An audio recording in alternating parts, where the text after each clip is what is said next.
कोल्हापूरच्या मुख्य प्रवेशद्वाराच्या कमानीचं काम आता लवकरच सुरू होणार आहे। कमान बांधण्यासाठी 3 कोटी रुपयांचा निधी आमदार राजेश क्षीरसागर यांनी जाहीर केलाय। सध्या असलेल्या कमानीची प्रचंड दुरावस्था झाली, तर या दुरावस्थेची गंभीरता दाखवणारा व्हिडिओ सोशल मीडियावर व्हायरल झाला होता।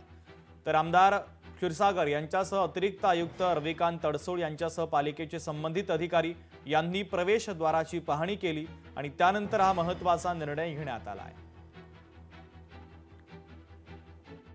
सोशल मीडियाच्या माध्यमातून गेले 4-5 दिवस कोल्हापूर शहराला स्वागत करणारी जी कमान आहे याची झालेली दुरावस्था या संदर्भात ज्यांनी कुणी सोशल मीडियालिस्टनं हा आवाज उठवला त्याचा सर्वप्रथम मी त्याचं अभिनंदन करतो।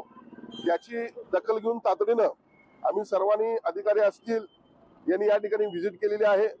या ठिकाणी स्ट्रक्चरल ऑडिटमध्ये असं दिसून येतं की ही कमान जी आहे ती आता काढावी लागेल आणि या ठिकाणी नवीन कमान करावी लागेल आणि त्यामुळे आज तातडीनं जो भाग पडताना दिसतोय हा काढण्याचे आदेश मी दिलेले आहेत आणि तातडीनं या 2-4 दिवसामध्ये ही कमान डिमॉलिश करून नवीन कमान जी आपल्याला करायची आहे या संदर्भात स्पर्धा डिझाईनची स्पर्धा घेण्याचा निर्णय आज या ठिकाणी झालेला आहे।